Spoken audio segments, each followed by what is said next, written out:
अस्सलाम वालेकुम मेरे दोस्तों, आज मैं एक आप लोगों को ऐसी कहानी बताने वाला हूँ जो उस कहानी को अगर सुन लेंगे तो आपके आंखों से आंसू निकल आएगा।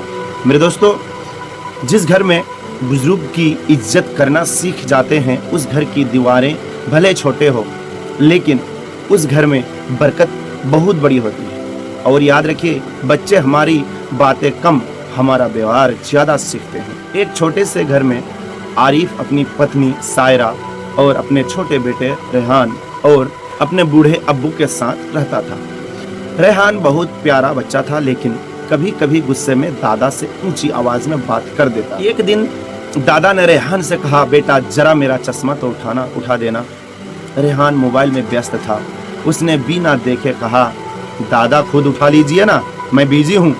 दादा चुप हो गया। पास खड़े आरिफ ने सब सुन लिया।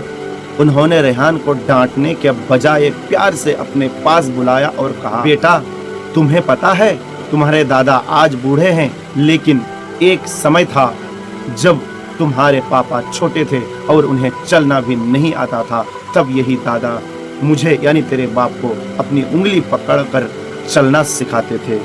रेहान चुपचाप अपने दादा की तरफ देखने लगा।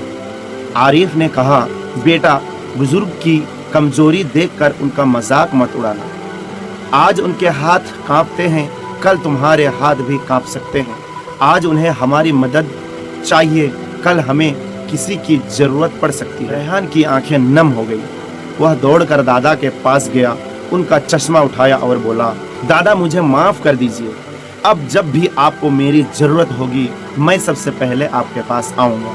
दादा ने मुस्कुराकर उसके सिर पर हाथ रखा और कहा, बहुत अच्छा बेटा, कुछ संस्कार मिले और तुम बहुत आगे जा सको। लेकिन कहानी यहीं ख़त्म नहीं होती, क्योंकि बच्चों को सिर्फ बुजुर्ग की इज्जत करना सिखाना काफ़ी नहीं है, बुजुर्ग को भी बच्चों के दिल खोना पड़ता है। कुछ दिनों के बाद रेहान खेलते खेलते घर का एक गिलास तोड़ बैठा। दादा को गुस्सा आया और उन्होंने उसे बहुत डांट दिया। रेहान डरकर एक कोने में बैठ गया। आरिफ ने दादा से बहुत अदब से कहा, अब्बू बच्चा है, गलती करेगा तभी तो सीखेगा।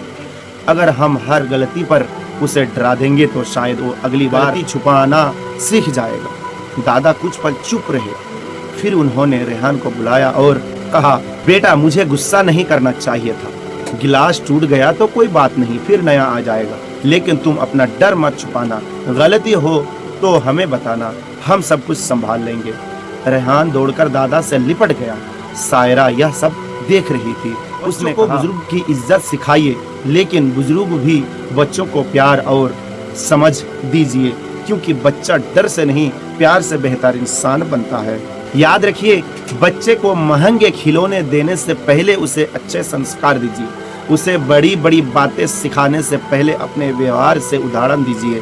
उसे बताइए, घर के बुजुर्ग बोझ नहीं होते, वो घर की जड़ होते हैं। और बुजुर्ग से भी कहिए, बच्चे छोटे हैं इसलिए उनसे हर गलती पर नाराज मत होइए। उन्हें डांटने से ज़्यादा आपकी समझ और प्यार की ज़रूरत है, क्योंकि एक दिन बच्चे बड़े हो जाएंगे और बात उन्हें वही याद रहेगा कि उसके बचपन में घर ने उन्हें डर दिया था या प्यार दिया था।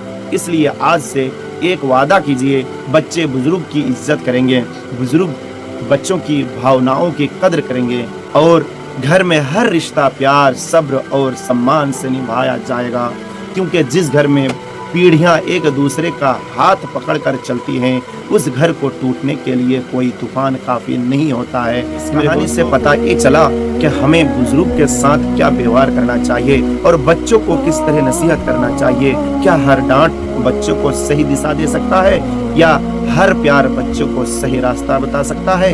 क्या बुजुर्ग की डांट से बच्चे सुधर सकते हैं या बच्चे की जो गलत व्यवहार है वो बुजुर्ग के लिए अच्छा हो सकता है? बिल्कुल हमको जिस सिचुएशन में जिसको देखें उस सिचुएशन में उस हिसाब से उसको हैंडल करने की कोशिश करें। अल्लाह ताला से दुआ है कि अल्लाह ताला हमको बुजुर्ग की इज्जत करने और छोटे से प्यार करने की तौफीक दे। और इस वीडियो को अगर अच्छा लगे तो इस वीडियो को एक दूसरे तक शेयर भी जरूर करें, ताकि इस बात से कोई दूसरा भी हिदायत हो सके और इस बात पर अमल कर सके।